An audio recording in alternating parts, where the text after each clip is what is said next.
গল্পের নাম অবসেশন ওয়াজ লাভ। লেখনীতে নিরুর কল্পনারাজয়। পর্ব ৯।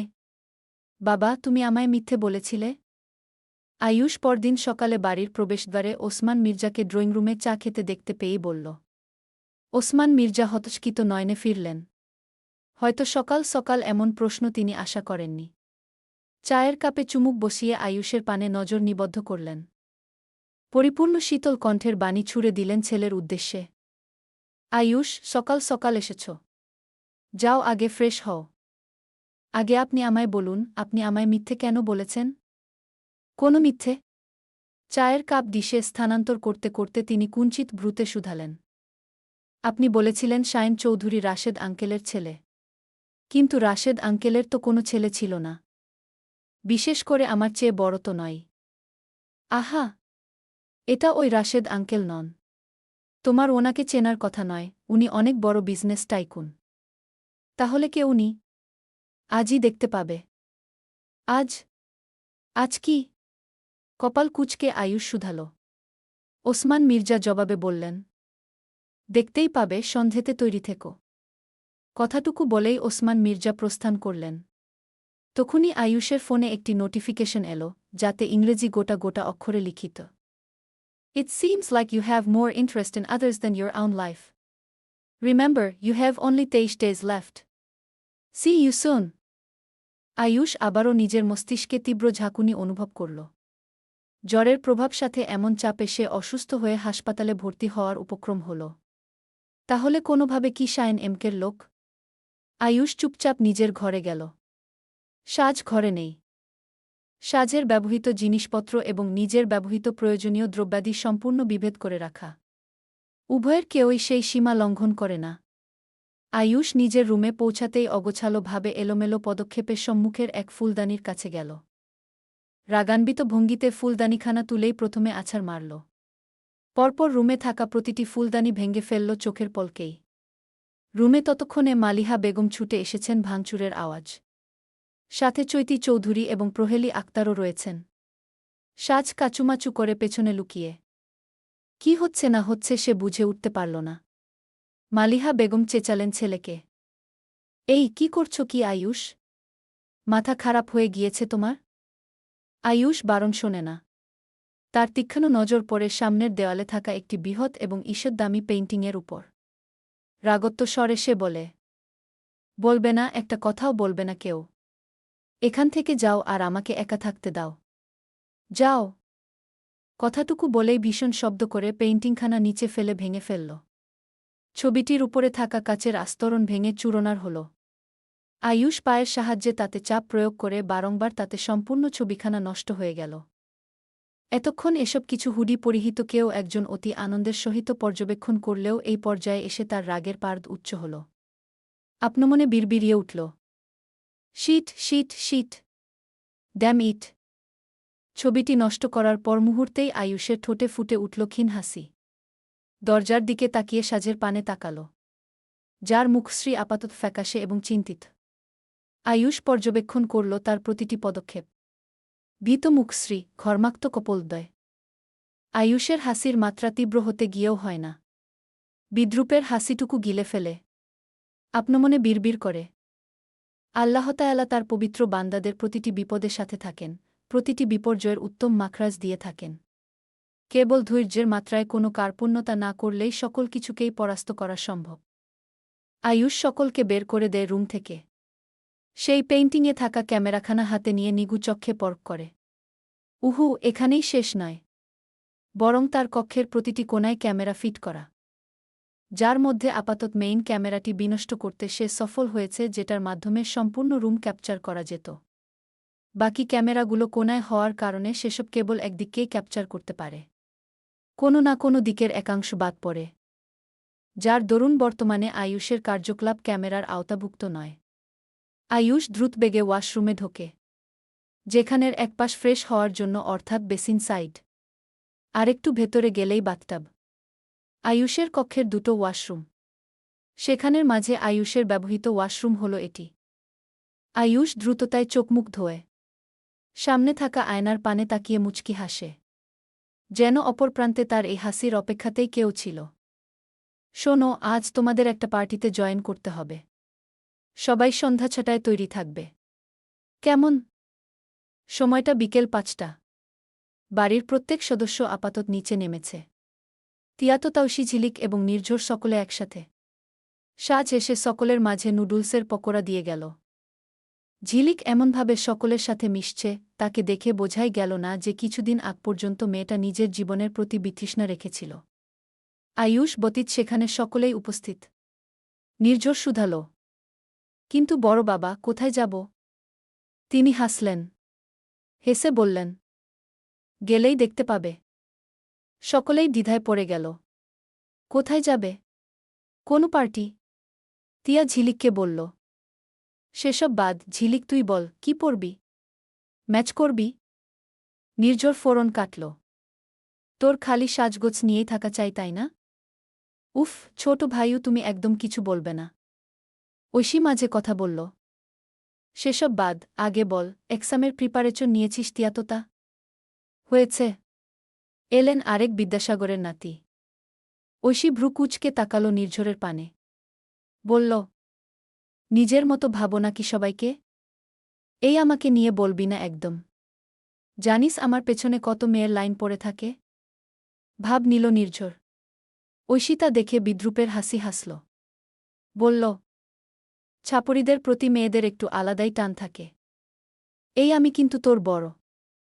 ঝিলিক সাথে তিয়াতোতাও হেসে উঠল তাদের কথার মাঝে।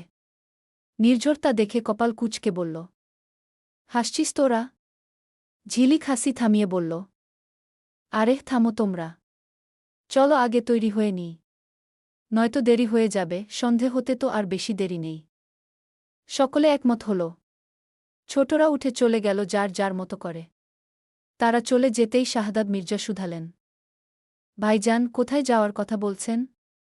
শাহাদাত মির্জাও সাথে একইভাবে শুধালেন। হ্যাঁ ভাইজান, কোথায় যাওয়ার কথা বললেন? তেমন কিছু না, কেইভার গ্রুপের ওনার তার পক্ষ থেকে পার্টি থ্রু করেছে একটা। তিনি মির্জাদের সাথে একটা কন্ট্রাক্ট সাইন করতে চান। সকলেই হতবাক হলেন। বললেন, ম্যাভিয়াস কেইভার? ওসমান মির্জা মাথা নাড়লেন। শাহাদাত মির্জা এবং শাহমিদ মির্জা হতচকিত নয়নে সবকিছু ভাবতে লাগলেন। এটা তাদের জন্য অনেক বড় একটা অপরচুনিটি হতে চলেছে। ঝিলিক নিজ কক্ষে এসে ড্রেসিং টেবিলের আয়নার সম্মুখীন বসল। নিজের দিকে তাকাল বড্ড কঠোর দৃষ্টিতে। যে দৃষ্টে এতদিন ম্লান্তার ছাপ ছিল, আজ সেই চোখেই তেজ। ঝিলিক নিচের উদরে হাত ছোঁয়াল। সেখানটায় দৃষ্টি নিবিষ্ট করে মুচকি হাসল। বলল, hi baby, see your mom finally learn to move on. যে জিনিস আমাদের নয় সে জিনিস তো আমাদের ছেড়ে দেওয়াই উচিত, তাই না? মাম্মা উইল লিভ ফর ইউ। আর কারো কথা আমি ভাবব না, বরঞ্চ যার জন্য তুমি আমি এই পরিস্থিতিতে তাকে খুব করে শিক্ষা দেব। ওকে? নিজের অন্তঃকরণে বেড়ে ওঠা সেই ছোট প্রাণটির সাথে কথোপকথন শেষে নিজের দিকে নজর দিল ঝিলিক। ঝটপট একটি অলিভ রঙের থ্রিপিসে নিজেকে জড়াল। অতিরঞ্জিত কিছু না মেখে সাদামাটাতেই নিজেকে আবিষ্ট রাখল। লালকুমলার মিশেলের কোমরসমান ঘন কেশদ্বয় বেনুনি বেঁধে ছেড়ে দিল বাঁকানো কোমরের সুগঠিত পিঠময়। চোখে আলতো কাজলের ছোঁয়া, সাথে সাদা পাথরের কানের দুল। এটুকুতেই তাকে যেন কোনো এক রাজ্যের রাজকন্যাসম লাগল। ঝিলিক নিচে নামল। তিয়াতো, তাউসি এখনও নামেনি। সাজ উপস্থিত ছিল ড্রয়িংরুমে। ঝিলিককে দেখেই সে অবাক হয়ে মুগ্ধ চাহনিতে বলল, মনি, তোকে পরি লাগছে একদম। ঝিলিক হাসে খানিক। এগিয়ে গিয়ে বলে, তোমাকেও বা কম কিসে? একদম অপ্সরাসম মনে হচ্ছে। তাদের কথার মাঝেই বাকিরা একে একে এলো। সকলেই ঝিলিকের প্রশংসা করল। ঝিলিক বরাবরই সবার চেয়ে বেশি সুন্দর। আয়ুষ গতানুগতিক সময়ে এলো। মাগরিবের সময়ে। তাকে দেখেই ওসমান মির্জা এগিয়ে এলেন।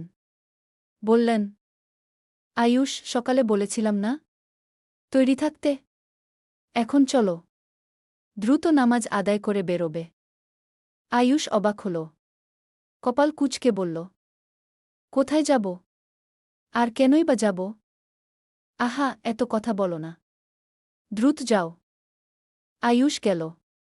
ঝিলিকের সাথে চোকাচোখিও হল না। আয়ুষ পাক্কা ৩০ মিনিট পর এলো রেডি হয়ে। ততক্ষণে তারা গাড়ির কাছে গিয়ে অপেক্ষা করল। আয়ুষ আসতেই গাড়ি স্টার্ট করা হল। কিছুক্ষণের মাঝেই তারা তাদের গন্তব্যে পৌঁছাল। রাজপ্রাসাদের মতো একটি স্থান। চোখ ধাঁধানো। তাকালেই যেন চোখ সরে না। তিয়ারা অবাক হয়ে সেসব খুব মনোযোগ সহকারে দেখছে। অনুষ্ঠানের উদ্দেশ্যে চারিপাশ আলোয় আলোকিত। বড়দের গাড়ি একটু পরেই পৌঁছাল। ঝিলিক বড়দের সাথে এসেছিল কেননা ছোটদের গাড়িতে আয়ুষ ড্রাইভ করার কথা হয়েছিল। সাজ অবশ্য আয়ুষের পাশের সিটে বসাতে চেয়েছিল। আয়ুষ কৌশলে তা এড়িয়ে গিয়ে নির্ঝরকে সে স্থানে বসিয়েছে যার দরুন বর্তমানে সাজের চোখমুখে আধার নেমেছে। সকলে একত্রে সেথায় ঢুকল। অদ্ভুত ব্যাপার লক্ষ্য করল ঝিলিক। এই বাড়ির নেমপ্লেট ভীষণ অদ্ভুত, কাজলনন্দিনী। কেমন নাম আবার? ঝিলিক সকলের শেষে গাড়ি থেকে নামল। চারিপাশ তাকে আকৃষ্ট করল সৌন্দর্যের মোহমায়ায়। এত সুন্দর জায়গা! ঝিলিক আপ্লুত হল। হ্যাজেল চোখ দুটো চকচক হয়ে উঠল। আয়ুষ এক পলক তাকাল তার প্রতি। পরপরই সাজ এল। বলল, ভেতরে যাবেন না? ভেতরে না যাওয়ার জন্য এসেছি। না মানে এখানে দাঁড়িয়ে আছেন তাই ভাবলাম। আয়ুষ পুরো কথা শুনল না তার। মিহি কণ্ঠে বলল কেবল, আয়। ঝিলিক ঐশীর সঙ্গ পেল। তার সাথেই ভেতরে ঢুকল। ঢুকেই দেখল এলাহি এক কাণ্ড। দেশবিদেশের সকল বড় বড় বিজনেস টাইকুন সব বুঝি এখানেই হাজির হয়েছে। ঝিলিক ভালো করে সকলকে দেখল। পরখ করে কয়েকজনকে চিনল। এটা যে অনেক বড় মাপের কোনো বিজনেস টাইকুনের তরফ থেকে আয়োজিত পার্টি সেটা সে বুঝতে পারল। চারিপাশের অফ হোয়াইট আলোতে ঝিলিকে উজ্জ্বলতা তখন আকাশচুম্বী। আশেপাশের লোকজন সকলেই একে অপরের বেশ আয়েশি কায়দায় কথা বলতে ব্যস্ত। হাতে ওয়াইনের গ্লাস তো রয়েছেই। কিছুজনের হাতে আবার জুস। ঐশী ঝিলিককে বলল, মনে হচ্ছে খুব নামী কোনো বিজনেসম্যান হবে। আমারও তো তাই মনে হচ্ছে। একপাশে আঙুল উঁচিয়ে দেখালো ঝিলিক। দেখো, ওইয়ে উনি। আমি চিনি ওনাকে। বাংলাদেশে ওনার 10টা ফ্যাক্টরি আছে। তাই নাকি? এত বড় পার্টিতে আসব জানলে ড্রেস আপ আরেকটু ভালো করে নিতাম। এতটুকুতেই পারফেক্ট লাগছে। তাদের কথোপকথনের মাঝেই হঠাৎ লাইট চলে গেল। আশপাশটা ঘন অন্ধকারে ছেয়ে গেল। সকলেই কানাঘুষা আরম্ভ করল। কি? এটা কি হল? ঐশী ঝিলিককে শক্ত করে ধরল। আড়ালে আয়ুষ ও ঝিলিকের পাশে এসে দাঁড়াল। হঠাৎ সিঁড়ির কাছে হাইলাইট করা হলো কোনো এক ব্যক্তিকে। পরনে তার ওভারসাইজড কোট। গা নীল, চোখের মণি, সাথে অদ্ভুত শীতল চাহনি, ফর্সা বদন যেন সে এই দেশেরই নয়। তার ছায়াও যেন পরিপূর্ণ। আধারের মাঝ থেকে সেই মুখ উজ্জ্বল আলোয় প্রজ্বলিত হল। তিয়া কিংকর্তব্যবিমূঢ় হয়ে রইল। বিড়বিড় করল, এটা তো সাদা বিলাই। লোকটি বেরিয়ে এলো আধার ছাড়িয়ে। সাথে সাথেই সকল আলো আবারও ফেরত এল। এত সুন্দর পুরুষ কোথায় যেন ঝিলিকতিয়াততাউসী নির্ঝর ভীষণ অবাক হল। লোকটি কঠোর বাচনভঙ্গিতে এগিয়ে এলো ওসমান মির্জার দিকে। কাটকাট ভঙ্গিতে হাত মিলিয়ে বলল, nice to meet you Mirza. I'm Mavius Kaiver. Ayush স্তব্ধ হল। Mavius Kaiver? Is he the great MK? নিজ মনে প্রশ্ন জাগল তার। পরপরই আরও একজন এল। তাদের দেখে সকলেই অবাকতার শীর্ষে পৌঁছাল। শায়েন। শায়েন চৌধুরী এখানে? শায়েন এলো তাদের মাঝে। এসেই ম্যাভিয়াস কেইভার পাশাপাশি গিয়ে দাঁড়াল। সকলের নজর তাদের দুজনের উপর। শায়েনের পোশাক সম্পূর্ণ বদলে গিয়েছে। কালো ফর্মাল পোশাকের সাথে ওয়েস্ট কোট। তিয়া বিড়বিড় করল, ওরে শালা, এদের দেখো তো, দুই যমজ ভাই মনে হচ্ছে রে। তোতা অবাক কণ্ঠে বলল, মাথা তো পুরোই আওলায় গেল রে ঝিলিক। এ দুটো আসলে কে? ম্যাভিয়াস কেইভার সম্পূর্ণ বিজনেস টাইকুনদের মাঝে যার ড্যাঙ্ক রয়েছে টপ 5-এ।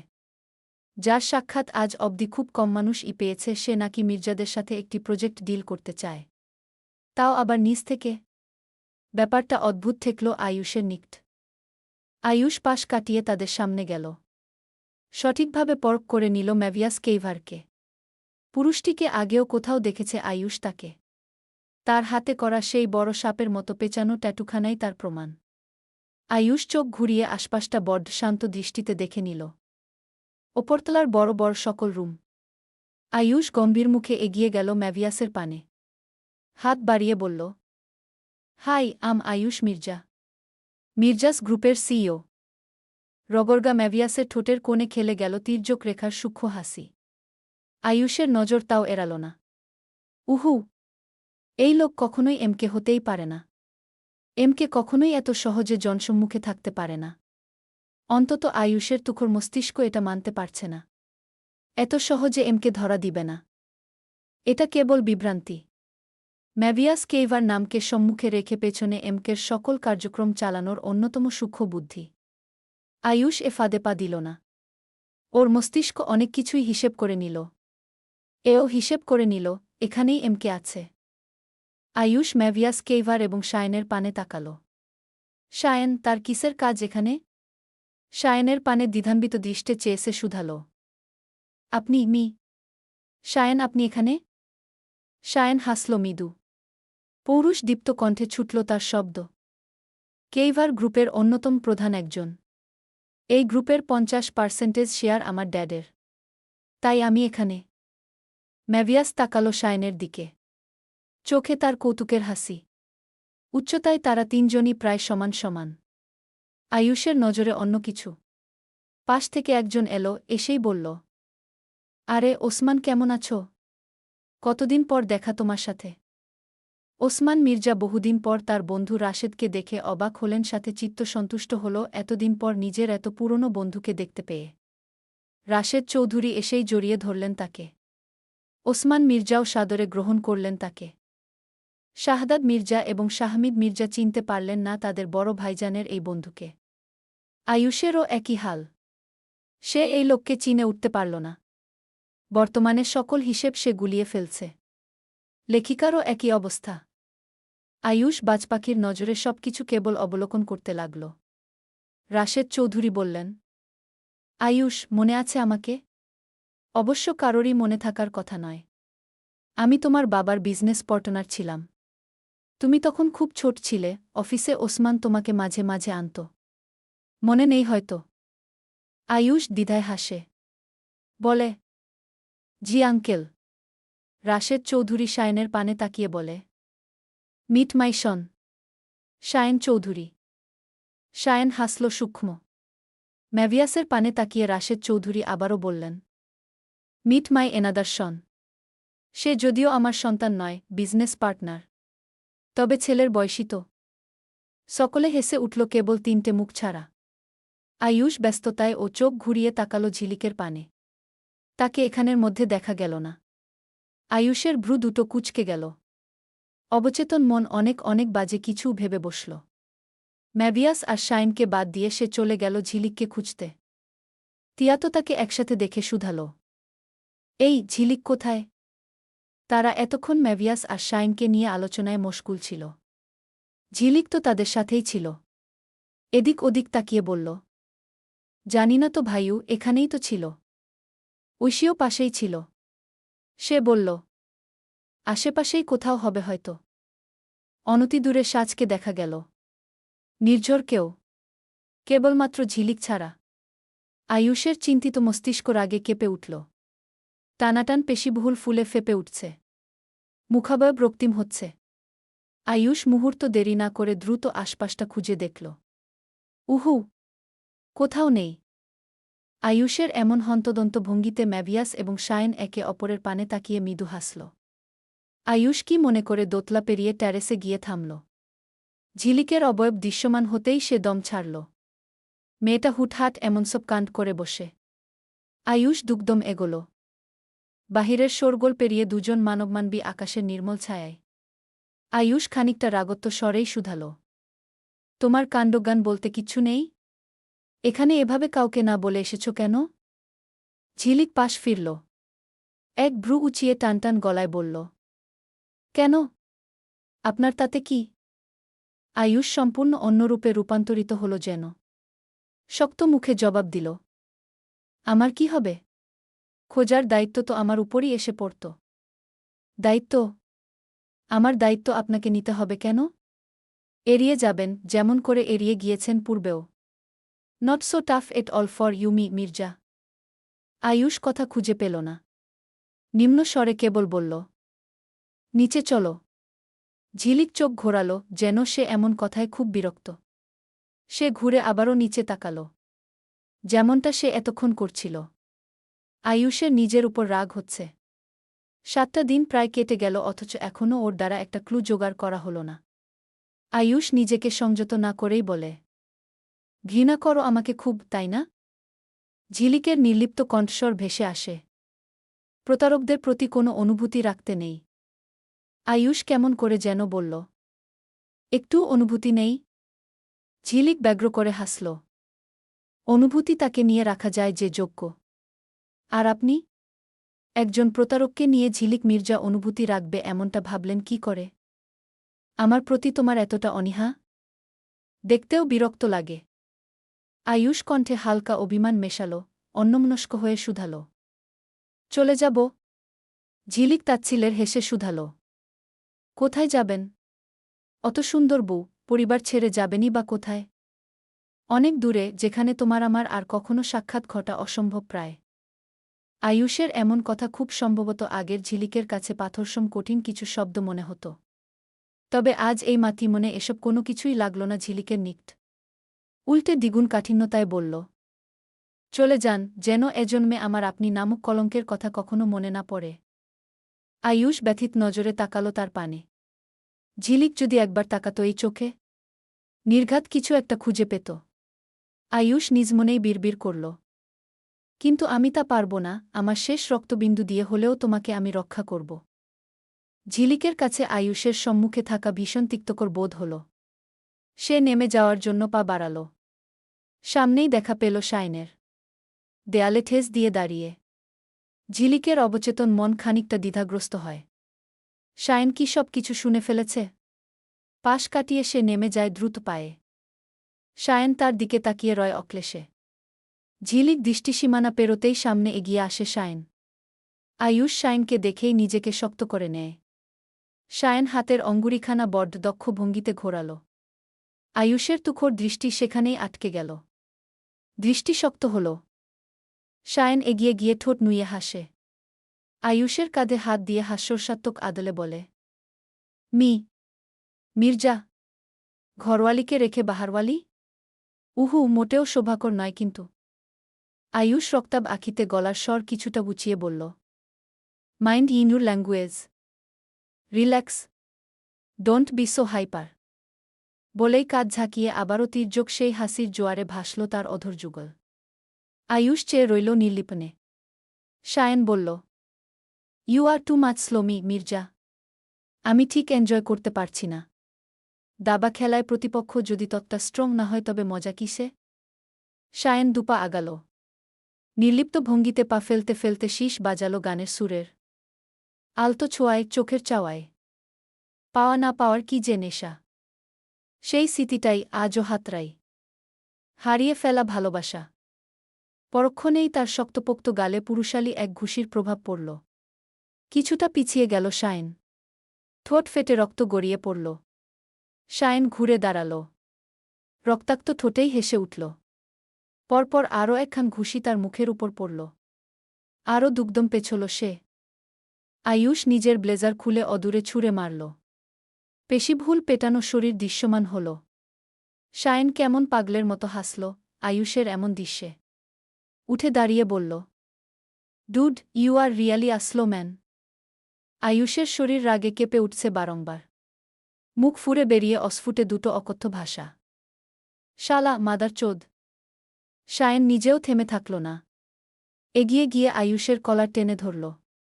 মুখ বরাবর ঘুষি বসাল। আয়ুষের ঠোঁটের কোণেও রক্ত জমল। শায়ন হুঁশ খুইয়ে নিজেও অকথ্য ভাষার গালি ছুড়ল। Bullshit, mother ফাকার। দুজনেই মাঝেই তুমুল সংঘর্ষের সমারোহ ঘটার পূর্বেই সেখানে তিয়া এসে উপস্থিত হল। তাদের দুজনকে এভাবে দেখে অবাকই হল। অস্পষ্ট স্বরে বাক্য ছুড়ল, বড় ভাইউ, তো তোমার মুখের রক্ত কেন? মারপিট কেন করছো তোমরা দুজন? তিয়ার কণ্ঠ শুনতেই দুজনে স্বাভাবিক হয়ে গেল। পরক্ষণেই মারামারির পজিশনকে ছাড়িয়ে গলা জড়িয়ে ধরল একে অপরের। শায়ন মুখ খুলল প্রথমেই, কই না তো, আমরা তো এমনিই ফাইটিং প্র্যাকটিস করছিলাম। আয়ুষও জোরপূর্বক হাসল। এ অসম্ভব। এতে দ্রুত রূপ পাল্টানো? বিড়বিড়িয়ে সে আওয়াল। শালা, তুই তো ইচ্ছাধারী নাগকেও হার মানিয়েছিস। সায়ন হাসতে হাসতেই বিড়বিড়িয়ে বলল, নাগ কিন্তু ছোবল মারতেও জানে। বেশি উড়িস না, তোর ডানার সুতো কিন্তু এই এমকের হাতেই। আয়ুষ রাগে দাঁতে দাঁত চাপে। গালের ভেতর জিহ্বা ঠেলে নিজেকে সংযত করে। তিয়া দ্বিধান্বিত স্বরে বলে, ভাইউ, আমরা চলে যাচ্ছি। তোমাকে খুঁজছে বড় আব্বুরা। তুই যা, আসছি আমি। তিয়া চলে যেতেই আয়ুষ সায়ন নিজেদের ছেড়ে দাঁড়াল। আয়ুষ পা বাড়াল। সায়ন পেছন থেকে ডাকল তাকে। কিরে, ফিলিংস কেমন? আয়ুষ পেছনে ঘুরল। গম্ভীর মুখে দাঁড়িয়ে সায়নের বাকি কথা শুনল। আহারে, এতদিন এত কাছে ছিলাম, তুই ধরতেও পারলি না। টু মাচ স্লো তুই। আয়ুষ গম্ভীর কণ্ঠে শুধায়, কেন করছিস এসব তুই? তোর সাথে আমাদের সম্পর্ক কি? সায়ন পকেটে হাত গুছল। স্বভাবসুলভ শীষ বাজাতে বাজাতে বলে গেল, খুব গভীর সম্পর্ক। তোর মতো বুলশিট কাওয়ার্ড এসব বের করতে পারবে না কখনো। সায়ন সামনে এগোল। আয়ুষ চেয়ে রইল সে পথে। সেই অঙ্গুরি ঘোরানো, একই শীষ, হাঁটাচলার একই ধাঁচ। এই পুরুষকে আয়ুষ ভুলতে পারে? গল্প ভালো লাগলে অবশ্যই একটা কমেন্ট করে যাবেন।